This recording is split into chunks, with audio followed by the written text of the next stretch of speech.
Então vamos dar continuidade a essa nossa segunda aula da disciplina de estrutura de dados. Agora nós veremos estruturas de repetição e vetores e matrizes. Na primeira parte dessa segunda aula nós vimos comandos básicos de C e fomos até teste condicional. Então nós vamos dar continuidade agora. Vamos criar aqui um novo programa. Include stdio.h com int main return 0. Então temos a estrutura básica do nosso programa e vamos trabalhar agora um pouco de estruturas de repetição. Basicamente, em C nós temos o comando for, que ele é utilizado como estrutura de repetição, o comando while e o do while. Todos eles têm condições associadas, né? E tem semelhanças por serem todos eles estruturas de repetição e logicamente que tem diferenças também. Então for, por exemplo, ele é mais indicado quando nós temos uma determinada quantidade de vezes para iterar, né, para repetir. Ou quando nós vamos, por exemplo, manipular vetores ou matrizes. Não que não dê para a gente fazer isso com while ou com do while, mas a própria estrutura do for já foi pensada nisso. O while e o do while eles são bem semelhantes. Eles tanto podem fazer as vezes do for, ou seja, eles podem ser utilizados para iterar uma quantidade estabelecida de vezes, ou ele pode ser utilizado também para iterar uma quantidade não muito específica de vezes, mas que está relacionada, por exemplo, à leitura de um valor, ou que está relacionada a um valor de uma variável atingir um determinado número, alguma coisa nesse sentido, né? E a diferença entre o while e o do while é que o do while ele faz o teste no final. Então ele vai executar pelo menos uma vez. Mesmo que a condição do final não esteja satisfeita no início, ele vai acabar executar alguma vez. Então vamos dar alguns exemplos aqui, tá? Um exemplo clássico é a leitura de 10 valores, por exemplo. Então eu vou ter minha variável i, geralmente a gente chama de i quando vai iterar no for, nada impede que seja outro valor. Então eu vou pegar essa minha variável i e vou atribuir o valor 0. A primeira seção do for ela é uma parte de atribuição de valor. Então eu atribuo o valor à variável contadora. Na segunda parte eu tenho um teste, né? Caso eu possa atribuir 0, eu vou atribuir 1. Enquanto o i for menor ou igual a 10, ele executa. E na última parte eu faço um incremento, né?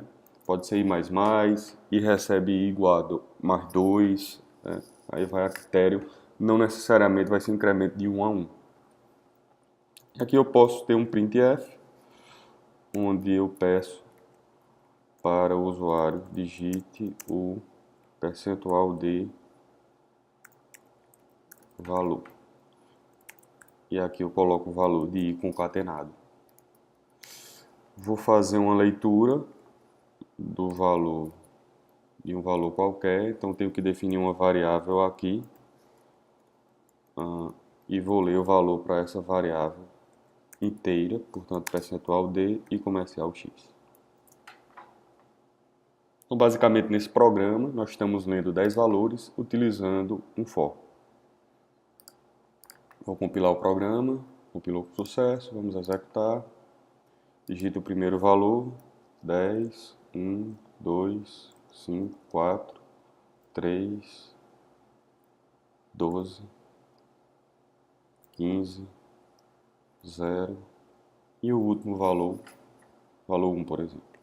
Então acabei de ler 10 valores, é um comando repetitivo, note que eu estou executando sempre um printf, e sempre fazendo uma leitura. O que vai mudar é somente o valor dessa caixinha aqui, 1, 2, 3, até o 10, e o valor que está sendo lido, que na verdade eu posso digitar o mesmo valor, mas ele vai lendo um valor por vez, vamos dizer assim.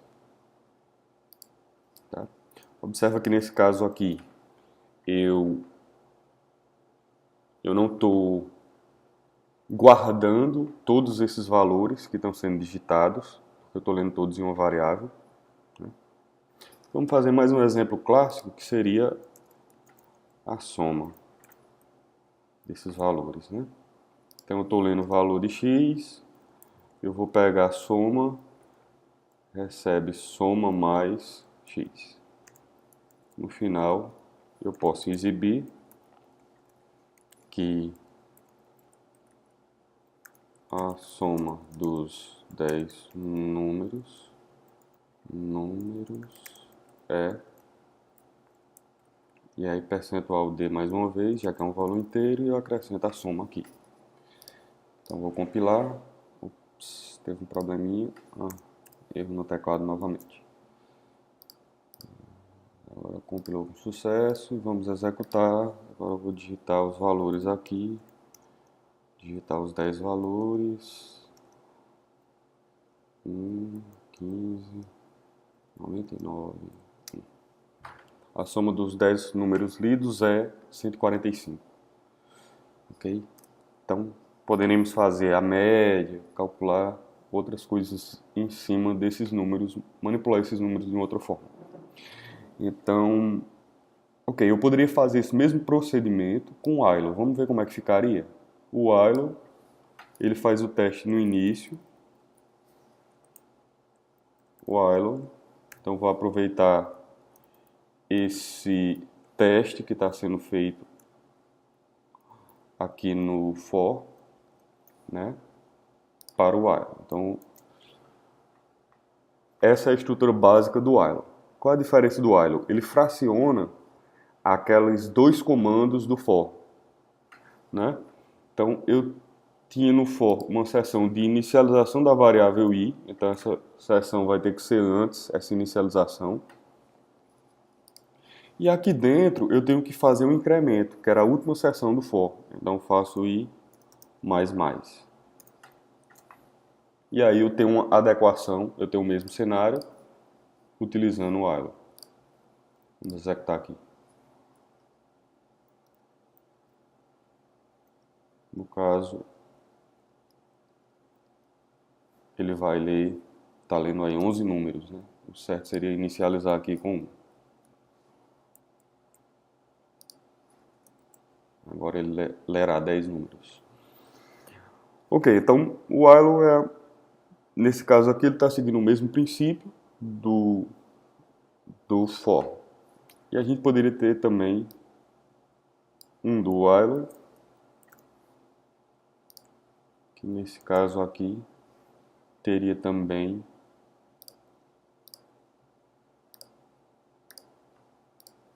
uma função semelhante. Eu acredito que ele vai executar nesse caso aqui e vai exibir a soma dos 10 números. Tá aí o resultado. Mas como eu comentei com vocês, o do while e o while, eles têm a característica de ser adequado também não somente para uma execução sequencial, onde eu sei a quantidade de vezes que vou executar, mas para uma quantidade indefinida de vezes. Então eu posso digitar, vamos ver um outro caso aqui, onde eu vou executar até encontrar até o usuário digitar o valor 10. E vou somar os valores que foram diferentes de 10. Então, digite um determinado valor, a variável i não existe mais, um valor inteiro.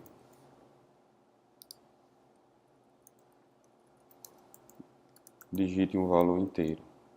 Vou ler o valor de x, vou adicionar x à soma, não vou precisar do i++, porque não é um contador que eu vou utilizar, mas vou fazer enquanto x for diferente de 10.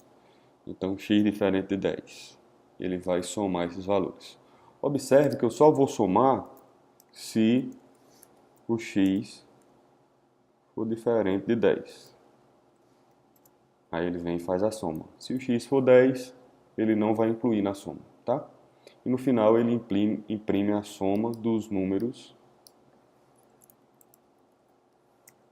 diferentes de 10. A soma dos números diferentes de 10 é, e ele imprime a soma. Então vamos compilar aqui esse programa.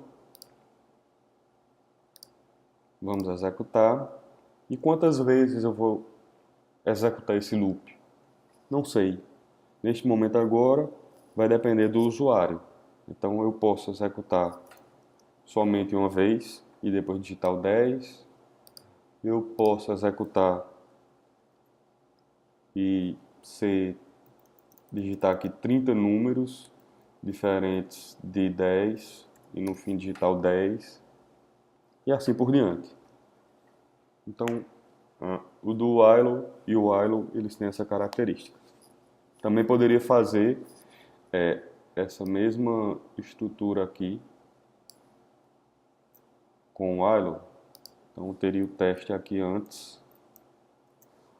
né? Enquanto x for diferente de 10, ele vai entrar a primeira vez, porque o x vai ser 0, então ele entra. E aí eu peço para digitar um valor. Então, vai ser a mesma execução, tá? Eu venho executar aqui, ó. Vai pedir um número, vamos supor que eu digite 1, depois já digito 10. Aí ele encerra e vai dizer que a soma dos números diferentes de 10 é, e aí imprime o valor. No caso, ali foi 1 naquela execução. Então estas são as estruturas de repetição. Vamos passar agora para vetores e matrizes. Então, as variáveis que nós estamos trabalhando até agora, elas são caixinhas que podem guardar um único valor. Mas suponhamos que eu queira guardar aqueles 10 valores do nosso exemplo anterior, né? Vou voltar aqui o código, né? Vou voltar o código no nosso for. Então, for, nosso código estava dessa forma, onde eu lia 10 valores, mas os valores estavam se perdendo. Eu não estava guardando esses 10 valores. Mas vamos supor que eu queira guardar os 10 valores. Eu tenho duas soluções. Eu posso criar 10 caixinhas, né? x1, x2, x3, x4, x5 e assim por diante. E aí fazer uma estrutura sequencial para ler. Ou eu posso criar um vetor, que é uma forma mais simples de trabalhar um conjunto de valores relacionados que vão ser trabalhados em conjunto, que vão ser lidos ou que vão ser escritos, ou que eu vou fazer alguma fórmula relacionada a ele ou alguma manipulação. Então, o vetor, ele é um conjunto de caixinhas, ele é um conjunto de variáveis que é manipulado em bloco, ok? Vamos imaginar que nós vamos querer guardar os valores do vetor em um vetor, os valores lidos em um vetor. Então, vamos declarar um vetor, é uma forma bem parecida de declarar uma variável, né? Eu digo o tipo, acrescento o nome e aqui eu coloco entre colchetes o tamanho do meu vetor, no caso vai ser o tamanho 10. Lembrando que as posições do vetor, elas são definidas por um índice. Então eu diferencio a caixinha inicial da caixinha final pelo índice que a caixinha ocupa dentro do vetor. Então a posição inicial, né, em um vetor em C é a posição 0 e a última posição no vetor é a posição 9. No caso desse nosso vetor de 10 posições. Então, para iterar em um vetor de 10 posições, eu seto a variável controladora do meu laço, do meu loop, como 0, porque é a posição inicial do vetor. Eu vou iterar enquanto for menor que 10 ou enquanto for menor ou igual a 9, que dá a mesma coisa, né? Dá no mesmo resultado. Eu vou iterar da posição inicial 0 até a posição final, que é 9. E eu vou ler valores não mais para x agora. Eu vou ler valores para o meu vetor v. E aqui dentro eu coloco a posição que eu estou lendo esse valor. No caso, o i me dá a posição que eu estou iterando no vetor. Não vou mais utilizar a soma, pelo menos por enquanto. E também não vou tirar esse printf. porque eu removi a soma, para deixar o nosso programa com foco no que eu quero que vocês vejam aqui. Então nós temos a variável i, que é uma variável controladora do meu laço, para que eu possa iterar no meu vetor, e eu tenho um vetor de 10 posições de inteiros. E eu estou iterando nesse meu vetor aqui, onde eu vou da posição inicial até a posição final, acrescentando 1 a cada iteração. Então vou compilar, compilou com sucesso, vamos executar, eu vou ler 10 valores.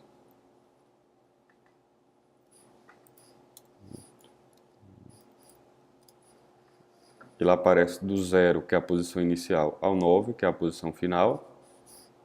E aí eu li os 10 valores. Tá? Vamos adequar esse programa para ficar um pouco mais intuitivo. Vamos supor que eu queira encontrar o maior valor dentro desse vetor. Então eu li os valores e eu posso fazer isso aí em uma outra iteração, onde eu vou de 0 a 9. Vou criar aqui uma variável chamada maior valor. Essa variável eu não vou inicializá-la aí, eu vou inicializá-la antes desse segundo for, onde essa variável vai receber o valor da posição inicial do vetor, no caso a posição 0. E dentro desse laço, dentro dessa estrutura de repetição, que eu vou iterar dentro do vetor, eu vou fazer um teste. Qual é o teste que eu vou fazer? Se o elemento da posição i, que é a posição que eu estou iterando, né? A cada loop, a cada passada do laço, essa posição vai mudar. Então eu vou comparar todos os valores do meu vetor, tentando identificar se esse valor da posição atual é maior que o maior valor. Tá? Então se isso for satisfeito, maior valor vai receber o valor de v na posição i, e o meu laço continua. De modo que, ao final desse laço, eu posso imprimir na tela o maior valor do vetor, ou o maior valor lido, é percentual de maior valor. Nós podemos tirar aqui essa chave, uma vez que o meu laço, minha estrutura de repetição for, ela só tem um comando, né? E aqui vamos compilar e executar mais uma vez. Vou digitar 1, vou digitar 10, vou digitar 30, vou digitar 99, vou digitar 12, vou digitar 4, vou digitar 55, 120, 1. E para fechar um 5. Então o maior valor lido foi 120. O programa está correto. Ok, pessoal, essa seria a iteração em um vetor. Uma matriz nada mais é do que um vetor de duas dimensões, né? Ele é como uma tabela.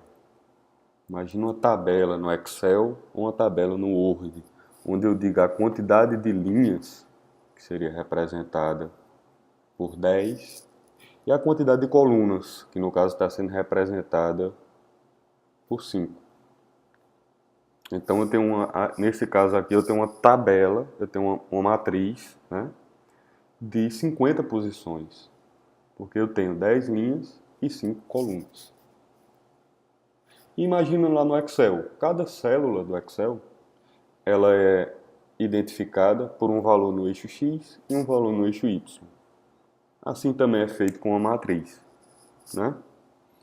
E para iterar em uma matriz, como eu tenho essa matriz é uma matriz de duas dimensões, né? Eu vou precisar de duas variáveis. No caso, estou definindo aqui i e j. E para iterar nessa matriz, não vou mais chamar ela de v, vou chamar ela de m. Vou remover aqui esse código para a gente fazer um comando, uma estrutura básica só de leitura. Ok, então para eu iterar nessa matriz, eu vou precisar de dois laços. Um para percorrer uma dimensão. No caso dessa matriz, que é uma matriz de duas dimensões. Uma para percorrer, vamos dizer assim, o número das linhas. E uma segunda, onde percorreremos o número das colunas. Então, na primeira, eu utilizarei a variável i. Nessa segunda, eu utilizarei a variável j. E vou conseguir pedir que o usuário digite o valor da matriz percentual de i j.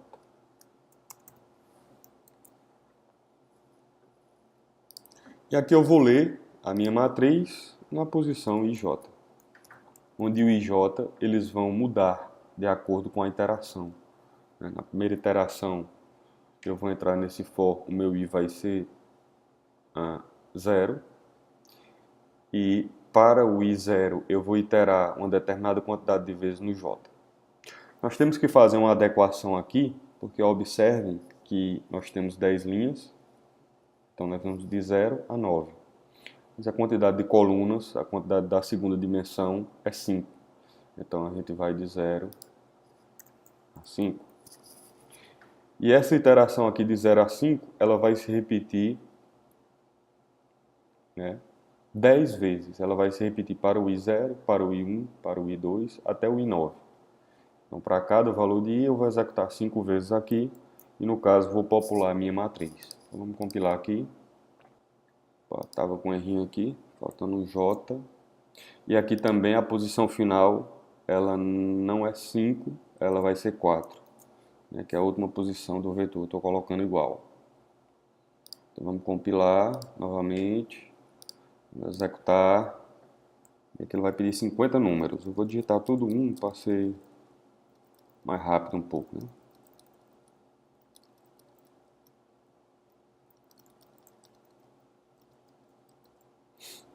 Então chegou aqui na última dimensão, ele vai até a dimensão linha 9, coluna 4 e lê o valor. Então ele leu aqui 50 valores, né? Para cada primeira dimensão ele leu os 5 valores relacionados a ela. E aqui também a gente poderia fazer aquele código de encontrar o maior valor. Então vai ser uma estrutura parecida com essa, né? Onde eu vou percorrer a minha matriz e no caso eu não vou ler o valor mais, mas vou testar se aquele determinado valor da minha matriz, se ele é maior do que maior valor. Se isso aí for verdade, maior valor recebe o valor da posição i j da minha matriz. Se não for o caso, ele continua a execução e vai testar os outros valores. E para isso, eu vou setar maior valor como o valor da minha matriz, posição i, posição j, e ok. Esse é um valor inicial que eu estou atribuindo. No final, eu vou imprimir o maior valor. Printf, o maior valor lido é percentual de maior valor. Faltou também remover esse printf bem aqui. Então vou salvar, vou compilar novamente e vou executar. Seguindo o mesmo princípio, digitar aqui vários valores 1 para a gente ser mais rápido. Digitar um valor 1000 para ser o nosso maior valor.